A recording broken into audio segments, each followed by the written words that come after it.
Well, thank you for coming on the red carpet round table. Thank you for having me, You're UH-san. very welcome. Can you tell a little bit about yourself and what got you into the entertainment industry? My goodness, that is a loaded question. That's the first question as well. I am Emiko Jane Ishii. I am a British-born Japanese actress. I'm also a creative consultant and choreographer, coach and a mentor, and I have my own dance company back in UK. And I'm also a self-defense trainer and mentor. Wow. And why did you decide to become an actress? And why did you move from New York, not New York, from London to Los Angeles?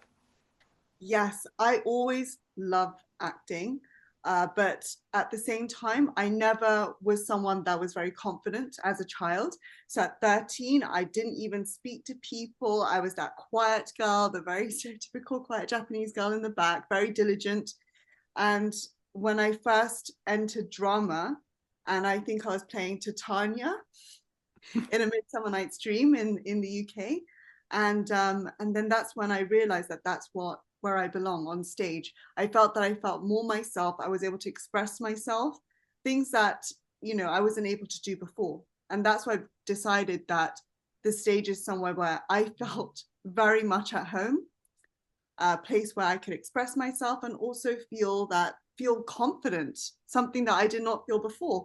And then and that's where I started training.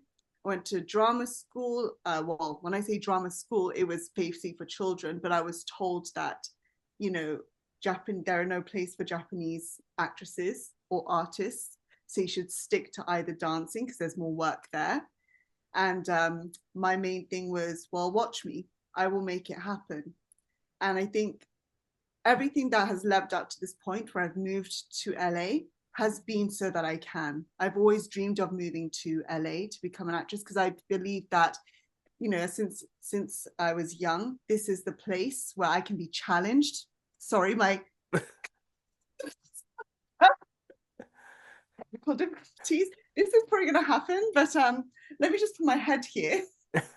It happens. And yes, I think everything that has led to this point is because I prepared for it and I always wanted to be here. And I worked very hard, trained myself, made sure I got all the accolades because the application to get to America as an artist with the O1 visa, it's a 400-page application. Now, I'm gonna ask this because this is for both of us, for any Yes, Japanese actors and actresses out there. yes. Like you said, being being a Japanese actor or an actress, do you feel like the it's harder for us to be, and I'm gonna just be blunt, be accepted into the Western world society in the entertainment industry? I don't think right now, I think it's very accessible now. I think that there is definitely room for East Asian artists in all different spheres in media, in the arts. And I think it's just getting better. It's becoming more accessible. But when I first started, I didn't have people that I could look up to. So when I had, someone like Michelle Yeoh from James Bond, that was someone I looked up to. Lucy Liu and Ally McBeal when she started this, when she did the sitcom. And of course, growing up watching Japanese, NHK dramas. Um, but when I started, I was told that there aren't enough roles for you. So I think since when I started to now, it has vastly changed. And I think it has become more accessible, but also because there is more visibility in Hmm. social media as well as on TV in different parts of the arts. And I think more East Asians are stepping up into the directing roles as well. Right. And I personally believe it all started from Tom Cruise, The Last Samurai. Mm, That I don't know if you saw that movie, but I believe that's where it started. And a lot of people fell in love with that movie. and it was marvelous. Talking about the way of the samurai, and the little history of Japan. And now you fast forward, and then you got the TV show Shogun with Japanese actors and actress, and bringing that, because it's a little emotional for me, but happy because bringing our culture, because both of us as well, we know, from Japan to America, showing this was like back in the days during the samurai times. And I believe it's helping both worlds with the Japan entertainment industry and the United States industry, bringing friendship together and helping both actors who want to also act in the United States, but also want to act in Japan, and Japanese actors and actresses or producers that may want to make films or TV shows in the United States can come here and make them. And that's what I noticed myself, as that the friendship, the story, and growing of that. And I'm so glad. I really truly believe, and I could be wrong, but I believe it was the beginning was the Tom Cruise The Last Samurai. Um, Don't know if Lording 47 came before that, but I do believe that The Last Samurai definitely projected, because we've also had, amazing actors in there. You've had Hiroyuki Sanada. right, right. He's in Shogun, and it's amazing because it's about time that he got credit for the work that he has done and has represented Mm-hmm. Japanese culture as well as Japanese actors. You know, Yes.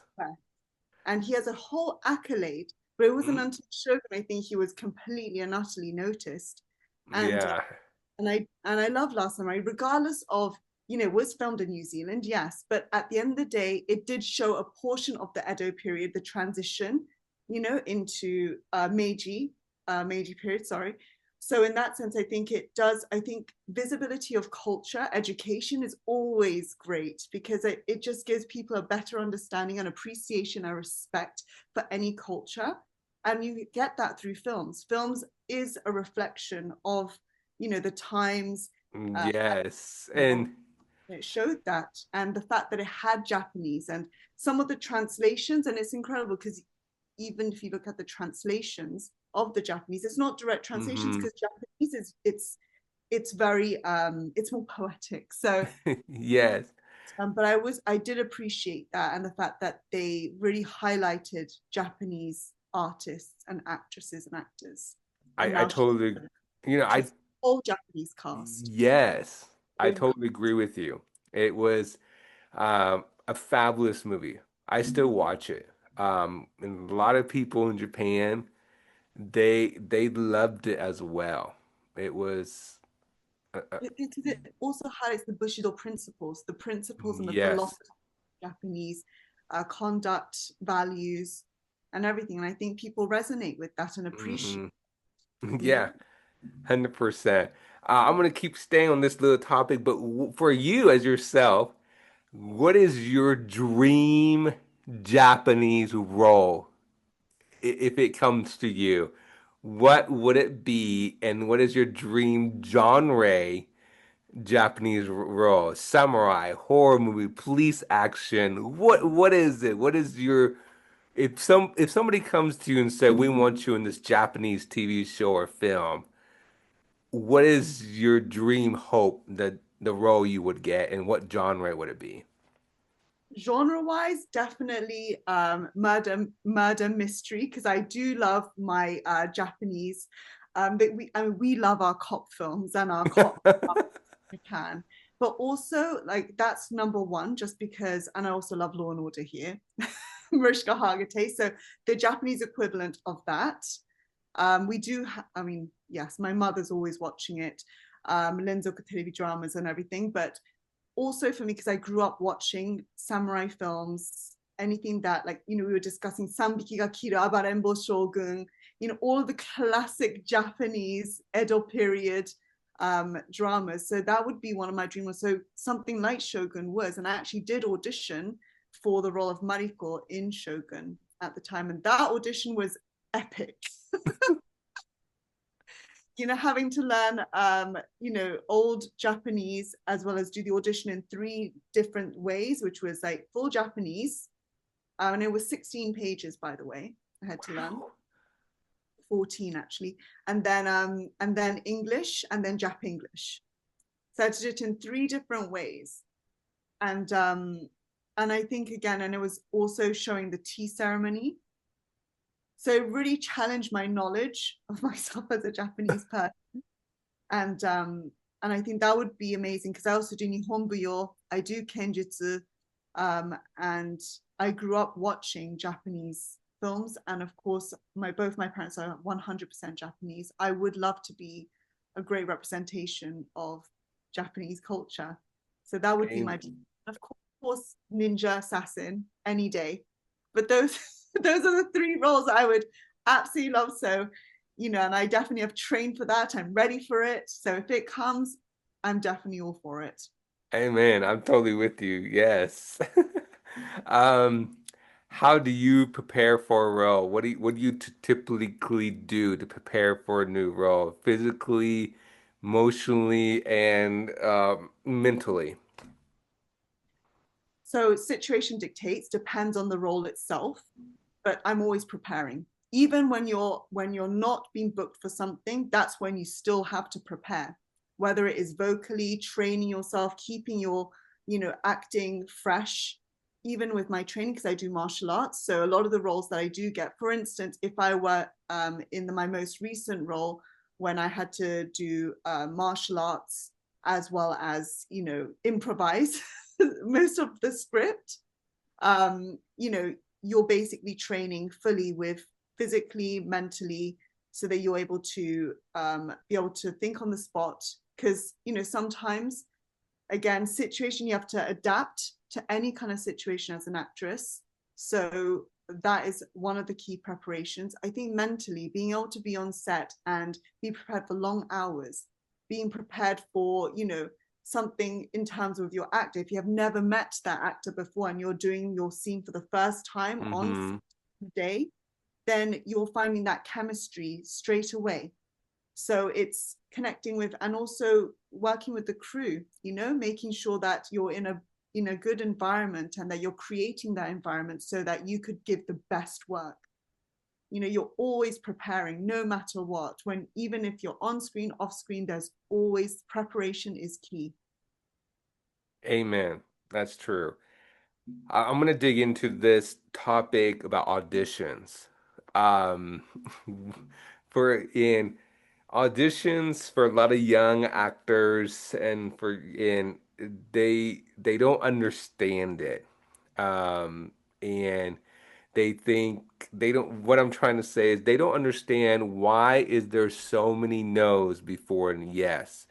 They think it's easy breezy, and it's not, which being in the entertainment industry. Um, for yourself, what is the journey that you've realized, and what was your struggles, and what kept you going, and what I know I'm asking a lot here, but what encouraged you to not give up during the auditions? I think that's a very significant question, especially for young actors that are coming into acting right now.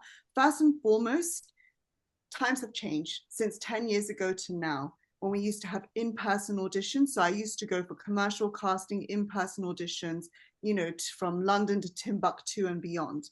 And of course, now we've got the accessibility where we're also competing with not only people from the same state and the country, but also other countries. So I've been told recently by a casting director, you're not just competing with people from LA anymore.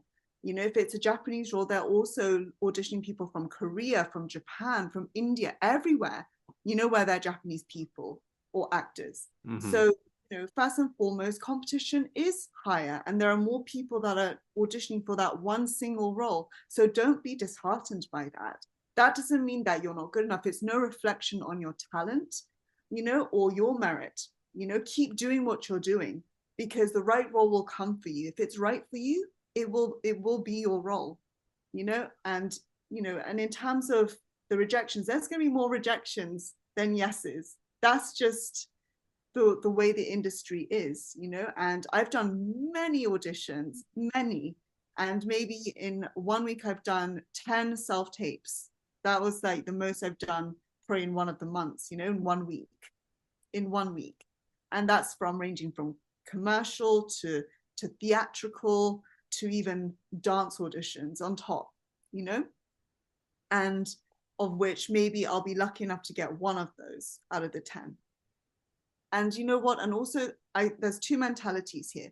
Whenever you get a self-tape request, think of it as you got one step ahead. There's some people who probably wouldn't even have got that self-tape request. So first of all, be happy and count that as a win. Number two, I treat every audition like a free workshop, that I get a chance to act and I get a chance to play something that maybe I have not even thought about doing if I didn't choose it for myself. So it's an opportunity to really, really work your skills and to put all the fruits of your labor into this one casting. Treat it as training and treat it as and stop thinking that you have to get the job, I have to land, and if I don't, oh, that means it's a reflection on my acting. It's not. Keep doing what you're doing, believe in your work, believe in what and enjoy the process. And one of those days when that happens as a yes, you're ready. Yes, that's true. That's true. 100%. Um, I'm gonna ask you, what's the most funniest audition you ever done? Gosh, there's so many. Or embarrassing one? Embarrassing one. I mean, it's not embarrassing per se. So I'll name two auditions because I think these two auditions kind of just show the kind of the dichotomy of the range of auditions you get. Back in UK, when I did an in-person audition, I had no idea what it was. It was a commercial audition, but then we came in, and remember, commercial auditions, you travel like for an hour. You're in there for like 1 to 2 minutes. And what I was asked at the time was, so it's basically an inflatable aeroplane that's going to be passing by you. You're all in bikinis, and you now have to shout something to Barack Obama, who is on a picture of Barack Obama, which is on the inflatable aeroplane. Go. All of us are like, so we're in bikinis. What is the premise of this audition? It's like we had no idea. And I was thinking, wow, we have to concoct something as a group, not knowing any of the premise, and that is what we were told. And there was another audition which I very much enjoyed, where it was no speaking, it was all action, and I did actually get the role, but it was a Korean drama, and they were saying you're one of the assassins who's interrogating, a POW, and basically, it was all direction. You're interrogating them without saying anything. You've got your knife, and then the ceiling comes down, and then you start fighting. Make sure that you put some slashes. You turn, and then you stab, and then you come close to them. So there was so many directions, and I had to film that, I believe, in like 20 minutes altogether. Sent it off, and then that's when I got the call back, and I got the role. But it's just but yeah, it was it was one of those things where, okay, it was all about timing, and you had to make it still believable that you're interrogating and fighting another person with a knife, following all the directions to the T. So you get a plethora of things that you have to do, but that's the joy of acting. That Hmm. is the joy of acting. You still have to make it believable. and Right. yeah, and keep going. Yeah, that was, I mean, big auditions, it's tough. because you don't know what you're auditioning for. Of course. And there are times where I'm thinking, why am I spending 2 hours doing this audition that I have no idea it's gonna guarantee me a booking, you know? Because it's not always, about your talent. It's about, it could be the smallest things. Mm-hmm. And I had one commercial audition where it gave me 16 directions from how I do my self tape, and they wanted four variations of each action. Whew. So you're asking me to spend 2 hours on this commercial casting, and it wasn't specific to East Asians. It wasn't specific to anyone. It could have been Right. anyone, you know?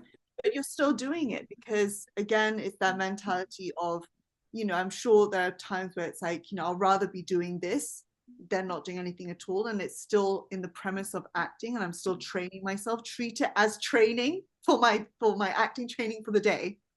But my goodness, it's exhausting. Afterwards, I'm having a burger or my ramen.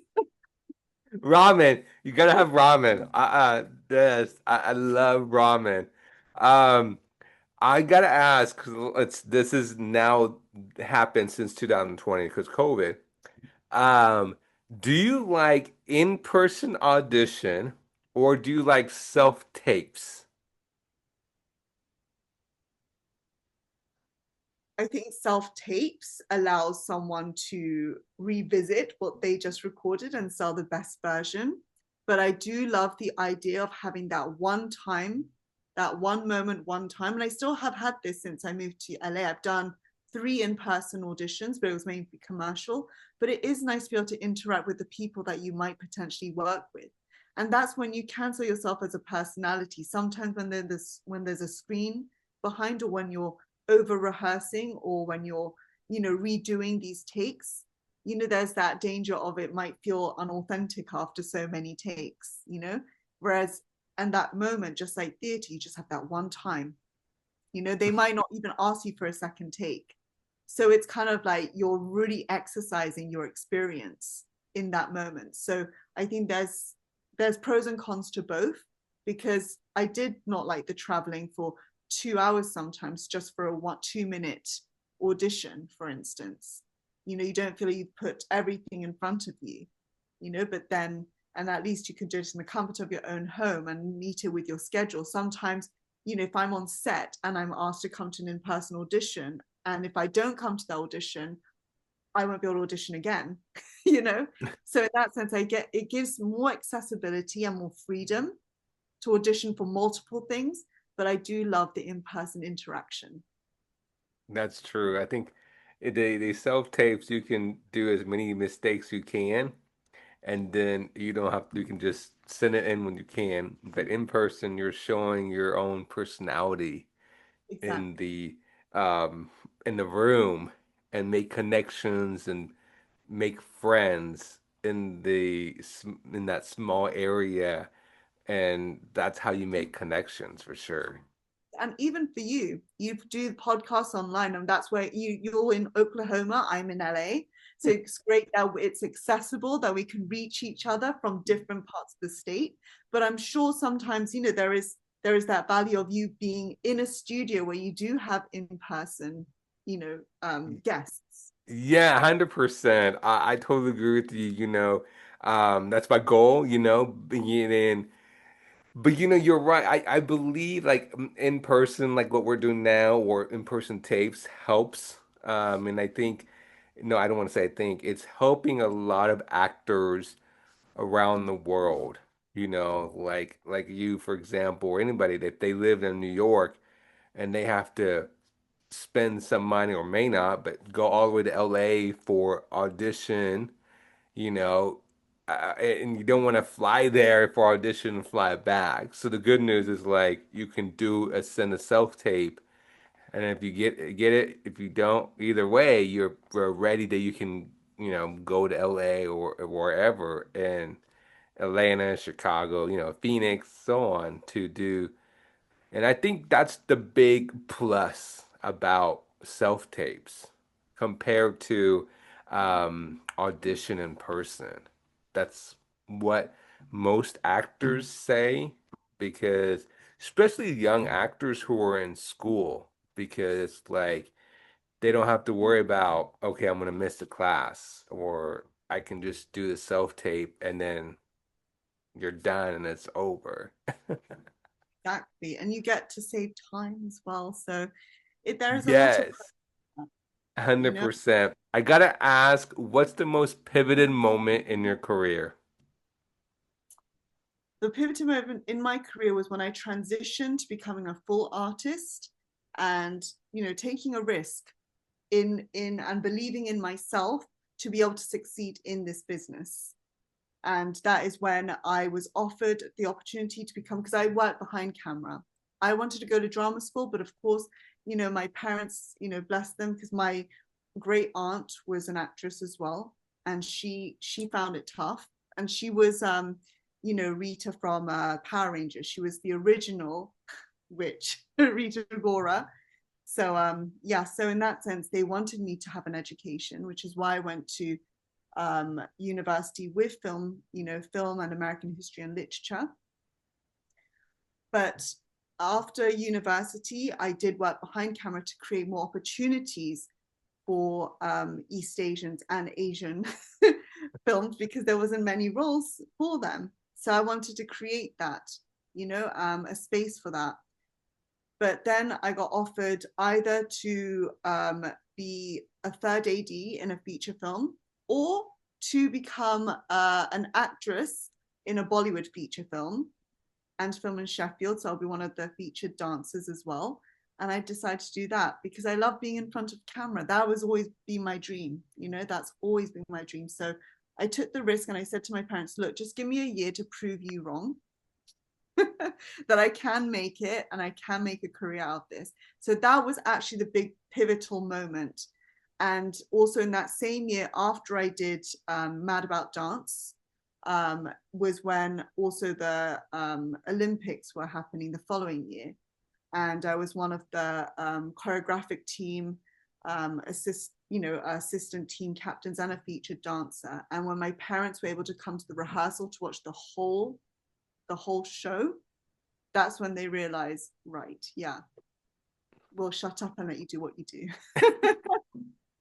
You have to just, Amazing with journey. Asian parents, you have to prove them, you have to prove them wrong, Yes.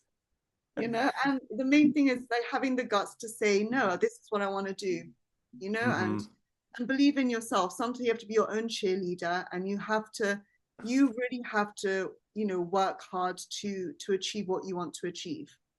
And you said it right there. Believe in yourself. 100%. That's the truth. And if you love what you're doing, you go for it. Exactly. You only have That one chance in life. You make the most of that. yeah, you don't want to make no regrets, no mistakes in the career.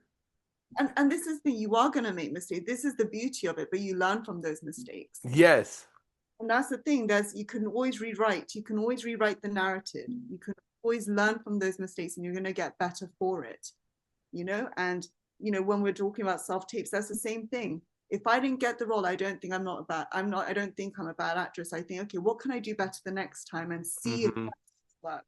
And But also the role may not be not right for you. absolutely, there's many roles that I've done that I felt, okay, it's not really me, but I'm still gonna do it, you know. Um, That's the way to get that's the way to get your name out there. yes, but it's just also, maybe I'm just put myself in a box, and maybe there are other roles that I can make, my role, and it's all about making it your own way, Yes, and that's 100%. what makes you stand out from the rest. Hmm. That is a part of our journey as an actor. You can't just stick to one thing. You have to be able to adapt and still make that role work. you know Yes, I totally agree with you. Just gotta make it work and go for it and just try anything that's out there for yourself. And you want to get your name out there. Yeah, I mean, I would have never thought, even when I did the dance side of things, because I specialize in Indian dance. I would have never thought, you know, from now till then, I've been doing it for 23 years now professionally. I would have never thought I would be saying today that I specialize in Indian dance as a Japanese, artist, as a Japanese dancer, as a I was Japanese. gonna get into that. You do Indian dancing, Hmm. and then you do, if you can correct me, you do martial arts, right? Yes, I do. Yes. And with the swords and everything, and so I'm not trying to laugh at you, I promise. No, I I'm like the dancing ninja. I'm a mutt. I'm like literally a dancing ninja, and I'm proud of it. And that's basically what I do. That is what I do. And no, and I be honest, it's on your Instagram. If anybody goes see her, go check out her Instagram. But it's your pictures with the samurai swords and all the moves you do and everything.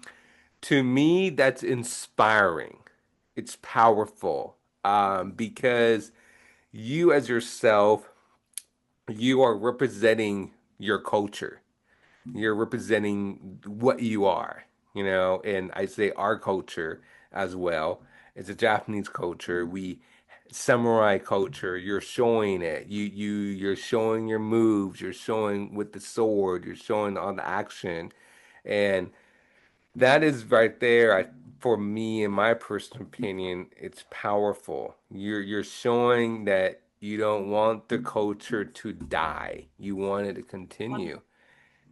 I think I feel the responsibility more so because I studied all of these art forms, including Yes. karate, including, well, I do Filipino martial arts, but also kenjutsu, and I do Nihonbuyo, which is Japanese traditional classical arts, which, for me, because I was born in UK, I don't have access to Japanese culture as much as if I were living in Japan. So I had more of that responsibility if I'm going to represent my own culture and if I'm going to perform Japanese dance and do films where I am doing sword fighting. I had that responsibility to really train myself to feel authentic doing those things, and it's a part of my role. But more than anything, I love martial arts. I grew up with it, and I think when you do those things, training from scratch, and with karate, there's no, you can't, you have to go through the whole process.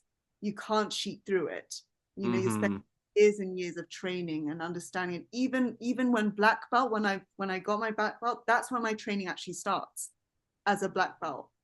And same with kenjutsu, the bushido, the philosophy, exercising all of those things, not only within the arts, but also in your day-to-day life. Right.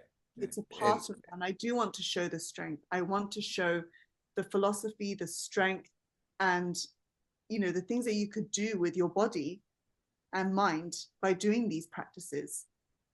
100%. A lot of people, maybe not all, but most Americans are falling in love with Japanese culture. And Blame them. maybe, no, they are falling in love with the Japanese culture. Um, and it's amazing because they love the sushi, they love the ramen noodles, and they love the green tea. But I believe it's just like we said in the beginning, it's the Shogun, the Tom Cruise, the Last Samurai movies, and all the Japanese movies that's coming out and dramas and especially on Netflix, you can research a lot of Japanese drama and they have English subtitles and showing what is the culture like. And I I could you can quote me, but I think a lot of people did not think Shogun will do another series. Um, and they are. I mean, when I was walking down the street, you have random people talking to themselves like, "I've been watching Shogun." I was like, "All right," you thinking, it's a lot of people were like, "Wow, this is the Japanese culture we did not hear about," and everybody on that cast was amazing. Anybody who's auditioned for it also is amazing because it's like yourself who auditioned for it, but also I get really inspired because to do culture, and I'm glad that Hollywood and the film industry is independent or not, we are showing cultures from other countries in the films and TV shows. Right, and And its form as well.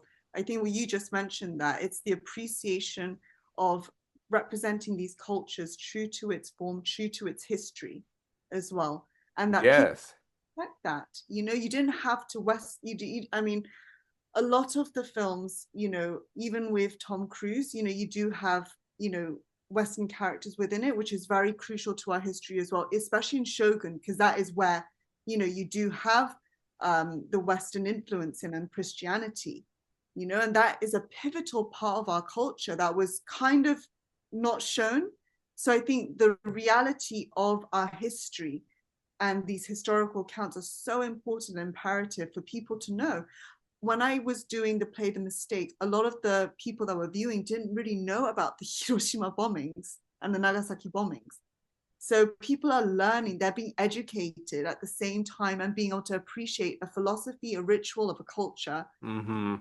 rich history of it. It's brilliant. And finally, a full Japanese cast that should, and I'm glad that they did win the Oscars and all the accolades and the praise that they have. And it's about time that they got recognized for it, individuals and the whole crew. And I'm glad the second season is coming up. And yes, I am definitely going to be pushing for that audition as well.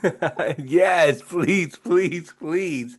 I hope you get it. And you're absolutely right. It is. It's a well. It's just words can't describe it. I mean, it's how to describe. It's just words not coming out, but it's absolutely amazing. I'm so happy for it, and it's just wonderful, the film industry and then the culture, and you're doing it too. You even though you're not in those Shogun or movies and all that, but you're doing the martial arts. You are, in the swords and all that stuff. I couldn't do all that, to be honest, but No, that's not true. If you decide that you want to do something, if you put your mind to it, you could do anything. that's true. I did. Okay, so I did Okinawa karate, Oh, did a- you? a- That's and where it originates from. and I loved it. First, I was like, excuse me for saying that. I was like, what kind of karate is this? What? And I was like, Okinawa. I was like, okay. And so I like it. And so I love karate, all the moves and everything, and I almost made it to black belt, but unfortunately my instructor quit.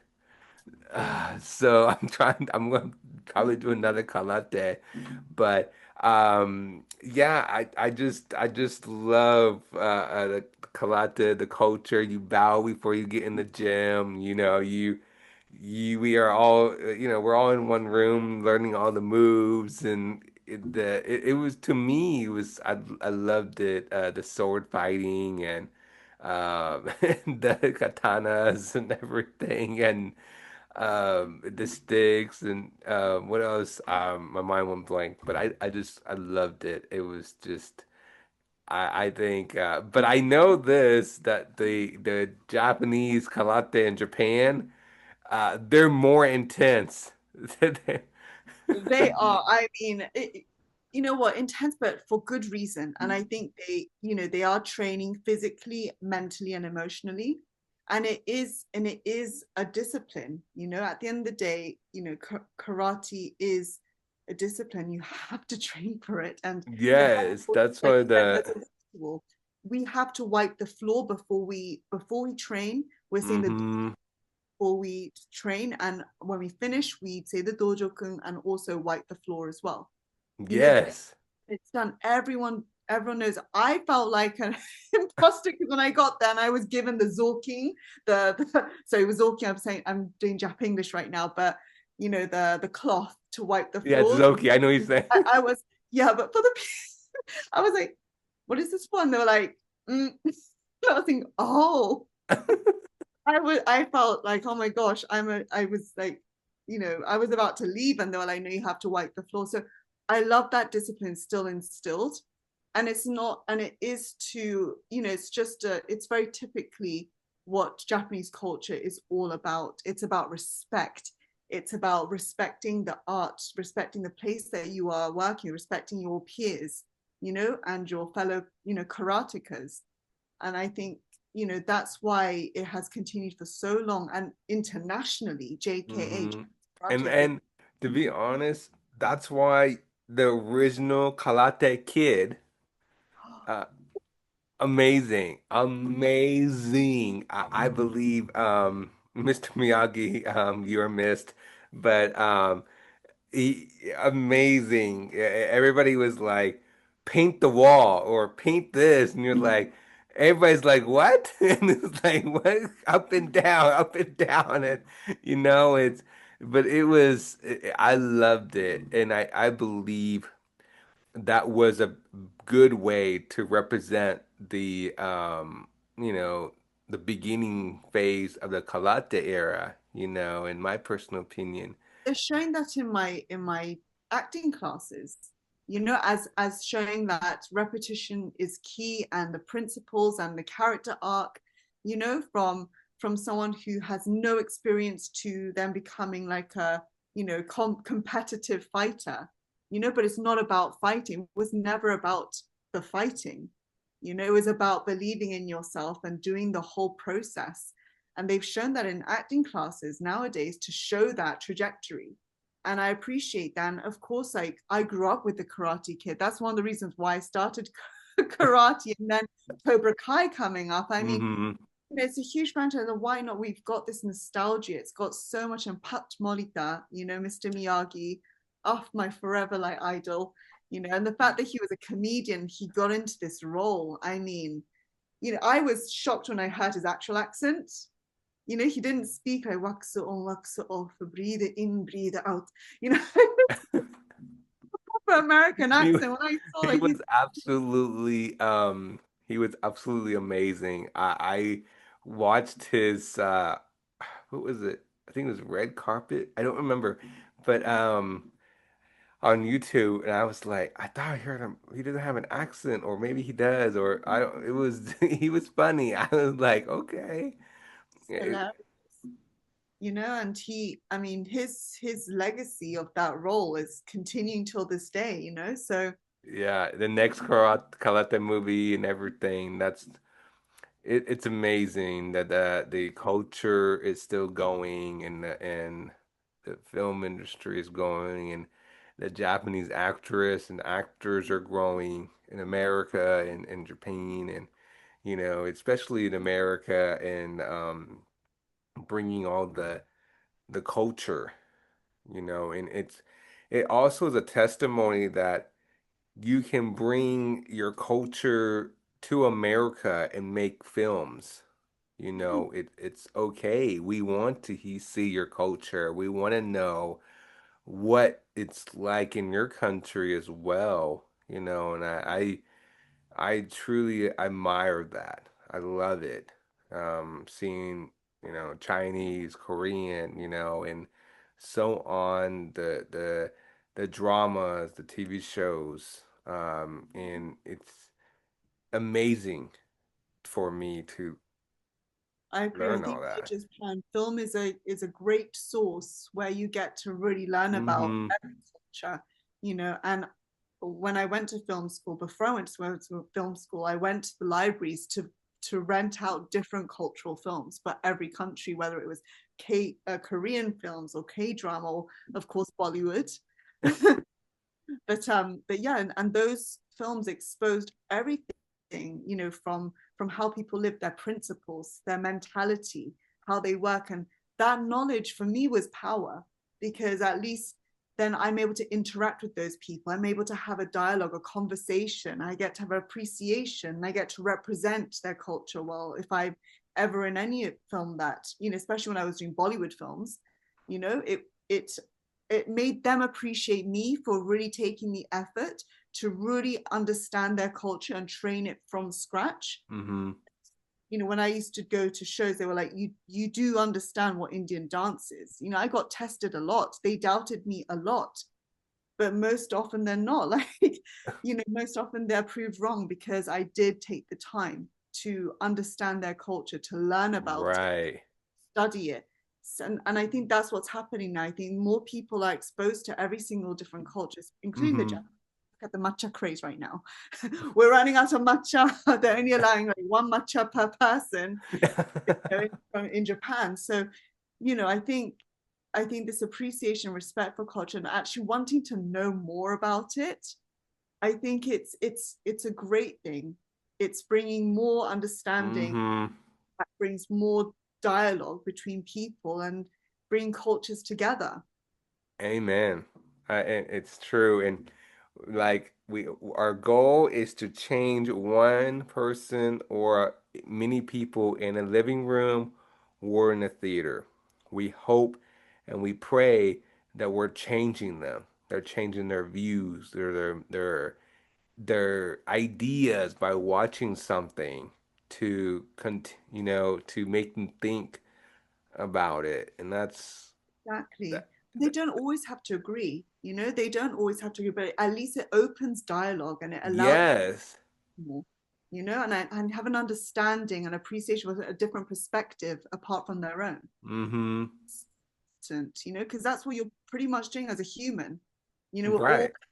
unique idiosyncrasies and different opinions, perspectives from different cultural backgrounds and upbringing, and that's the beauty of acting as well. Your every role that you do has a different background, and that's what you're representing. And the person that you're Right. acting with is coming with that same mentality as well, and they're going to bring something new all the time, and you're reacting to that.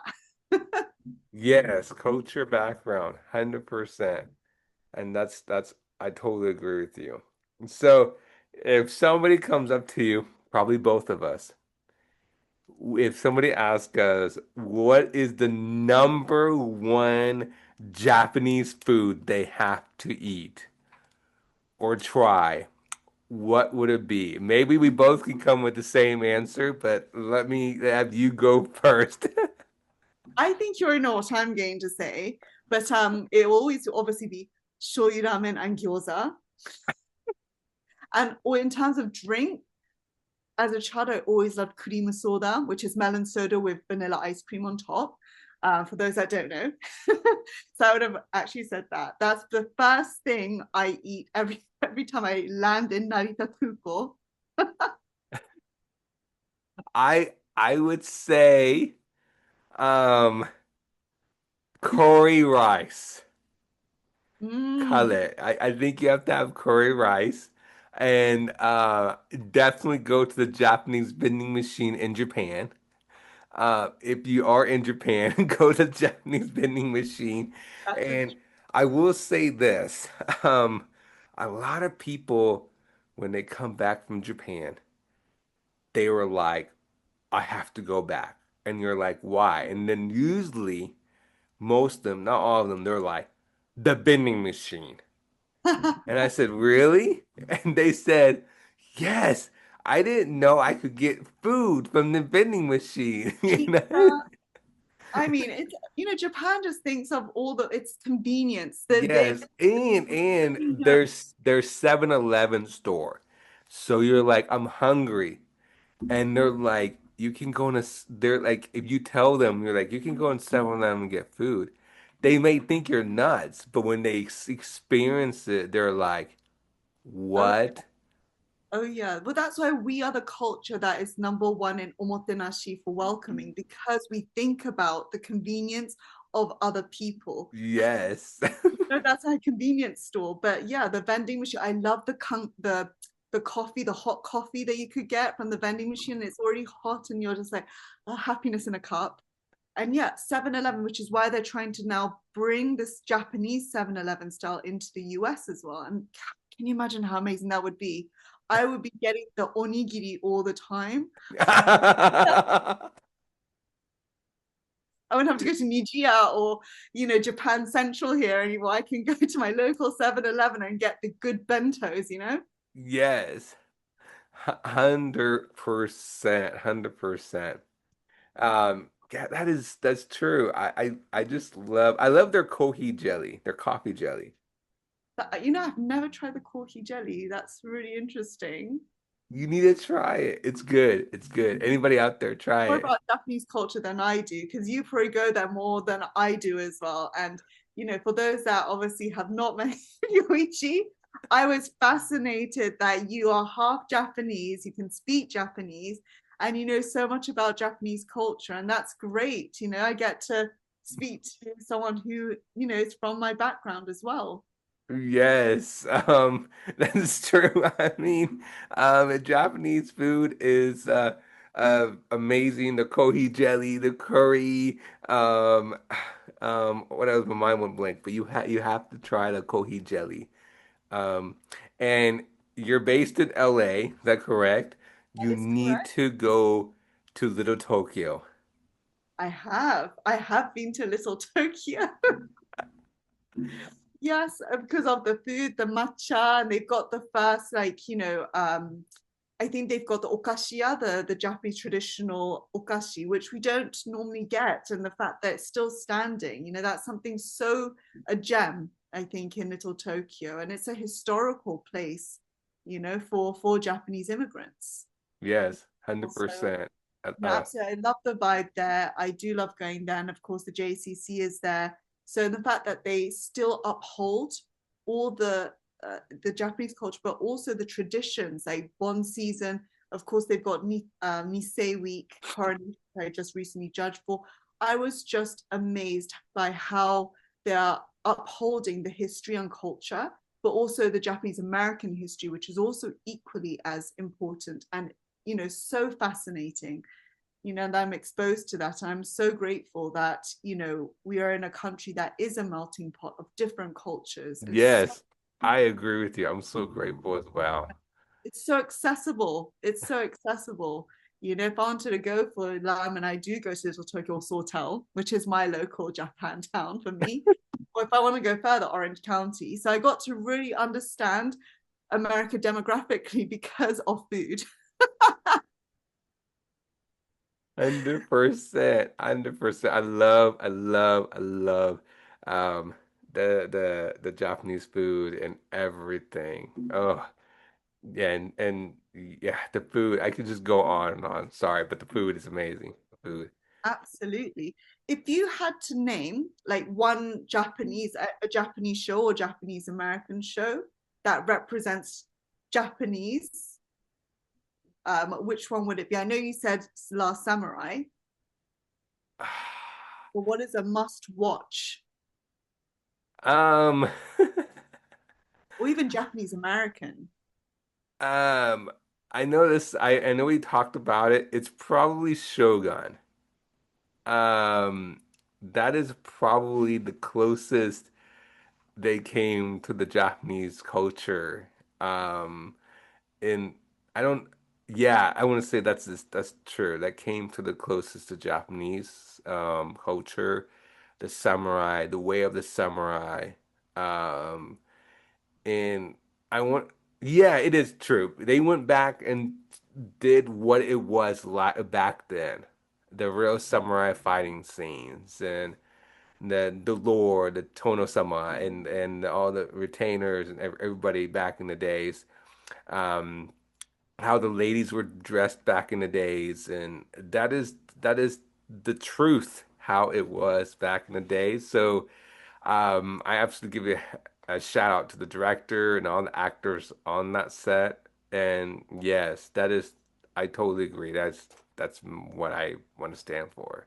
And it goes to show some of the Hiroyuki's skill set because he is from a martial arts background and he is also a stunt coordinator, fight choreographer, everything.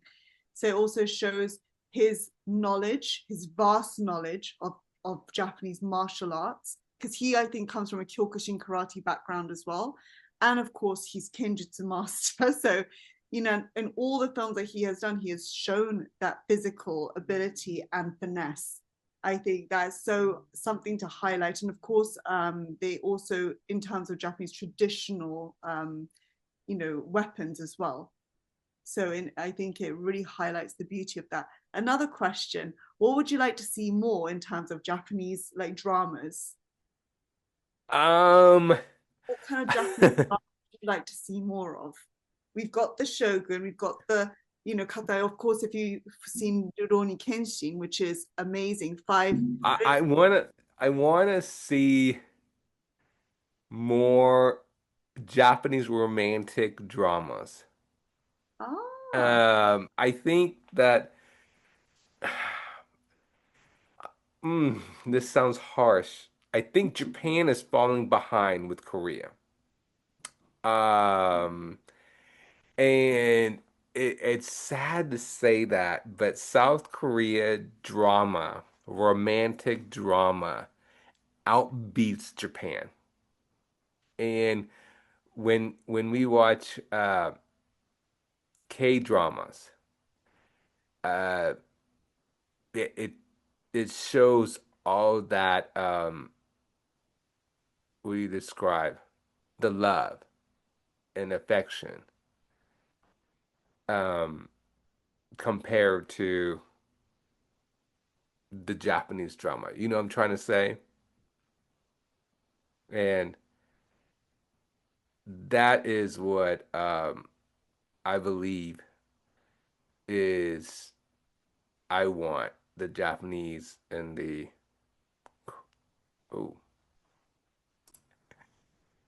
So where we left off, anyways, what I was trying to say real quick is the Japanese is losing, Japanese romantic drama is losing to Korea, uh, to, and unfortunately that's sad. But the Korean, their love drama is intense, and I hope Japan will do it as well. And that's the only thing that's hurting Japan, the love drama. And so also in Japan, if you notice, they're not as long as South Koreans. South Korean will go all the way to like 58, 70 episodes. While in Japan, it's only 6 episodes and that's it. or 10 at most. And actually, it's funny that you just mentioned that because I love K drama. I can watch K drama until the comes come home. But and I think when you think about how well Squid Game has done, Squid Games, and of course the Glory, remarriages and desires. Well, Dr. Chuck. I mean, I watch a lot, as you Yeah, can see. and I think, However, if you watch the most recent one, and it actually a Japanese drama, I think they based it off on the Korea drama "Marry My Husband," and that was released in 2023, I believe, in Korea, and they did a Japanese version of it in 2025 of this year. Both versions, which is very interesting. It really highlights the differences in yes. how they how femininity and strength is perceived. And I think it's really good to watch both of the versions because Hmm. gosh, the way the Japanese express their love versus how Korea does. It's Yes. And I, I, yeah. I I just hope Japan will become like South Korea with their love drama. Now, I want to say real quick, Mm, shall we dance? The Japanese did great where it came from. Um, and an American did it. That's another one I forgot for us to mention. Shall We Dance is a good one. mm, I hope that Japan and USA do something like that again. Because I believe it originated maybe from United States first, and then Japan did it, or either way, Japan did it first, or then United States. Shall We Dance was amazing. And I hope that Japan and the United States will partner together and do a remake. I believe that it is a lot of people from the United States and Japan. fell in love with that, and they that's how most people got into dancing. Yeah, it's and Japan is rich in dancing as well. You've got one of the best dancers in Japan as well, break dancers especially, but or b-boys. But Hmm.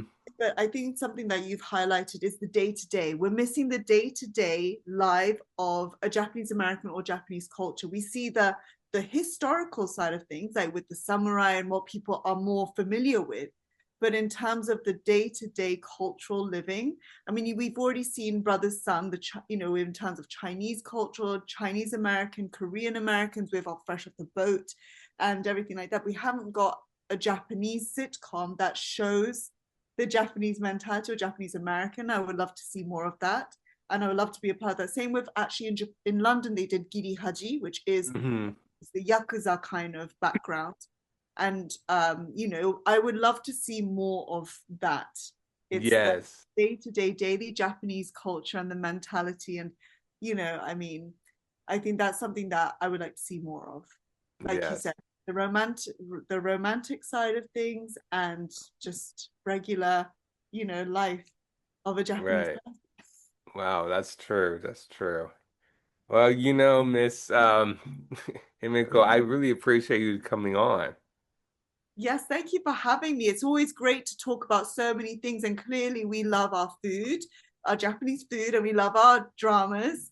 There's so much to talk about, and I think, it just goes to show that, again, like we said, the more that we expose ourselves to different things, whether it is food, whether it's the cultural side of things, there's so much more to talk about, and we get to know each other and that each other's perspectives because of those things. Yes, 100%, 100%. I would love to have you back again soon. Oh, I would love to come back any day. I mean, off the camera as well, we've been talking about food. Like we're Yes, yes, yes. But I mean, I appreciate you for coming on. yes, no, thank you for having me. It's wonderful to be asked different questions every single time. So thank you so much for taking the Yeah, time you're to very welcome. research all of us that you had on the show, because I've looked at all your other, podcasts, and it's important to see how you interview people, but also to get to know other people through your podcast. So thank you for, having a platform for artists like us to talk about what we love doing. I know I really appreciate it from the bottom of my heart. I really do. So thank you again. Yes. Until next time. Stay tuned. Yes, it is. Till next time. Thank you. Thank you. You're welcome. Ah, sayonara. Bye-bye.